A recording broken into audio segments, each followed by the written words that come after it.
Why sit ye here and die? If we go to a foreign land, famine and pestilence await, and we shall die. If we stay here, we shall also die. Let us plead our cause before the whites.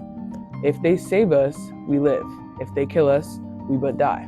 Who will rise to remove the reproach upon people of color? Shall it be a woman?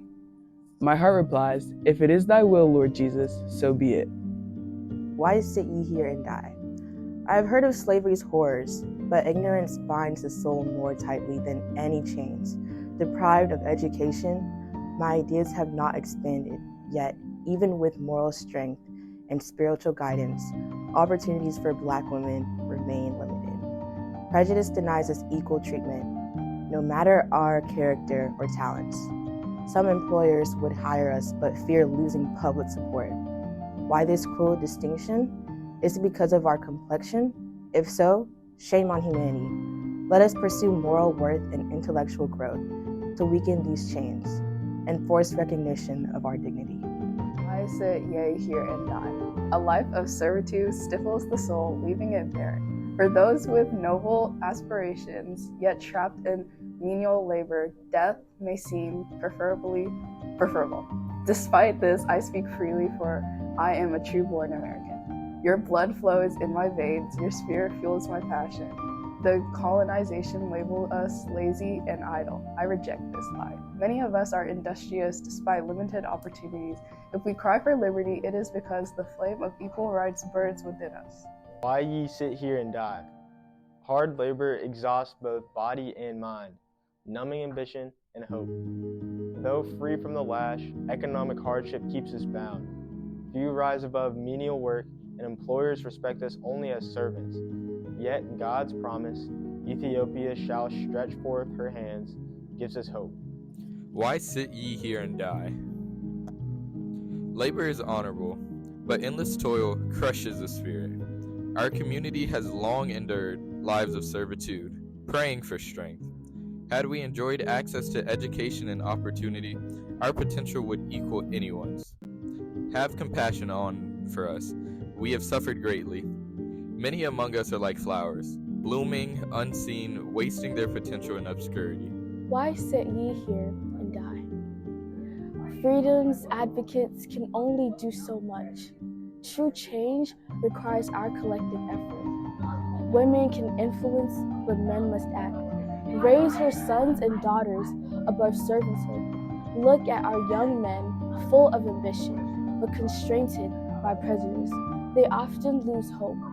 We must follow the example of the early pilgrims, who fought oppression, and through effort and faith, only by uniting in action and striving for our rights can we break free from these chains and achieve true equality.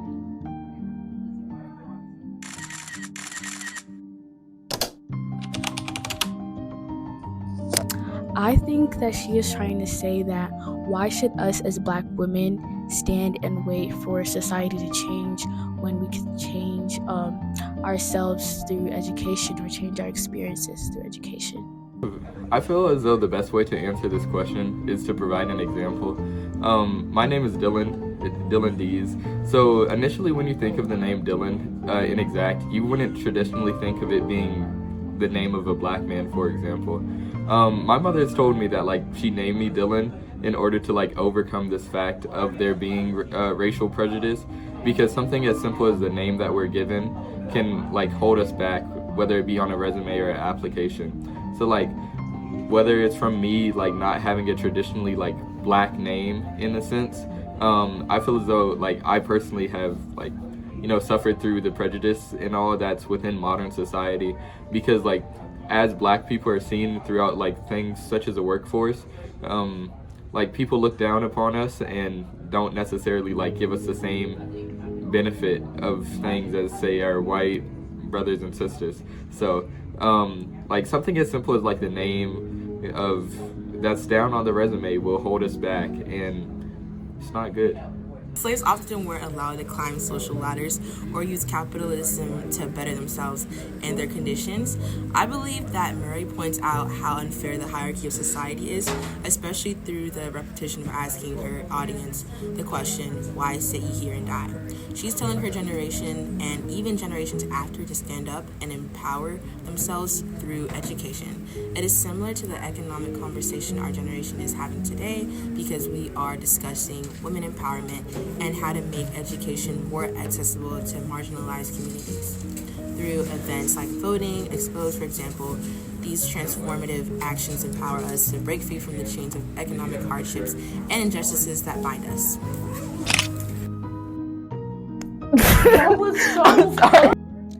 3, 2, 1, action time. The screen was definitely crooked. It's fine.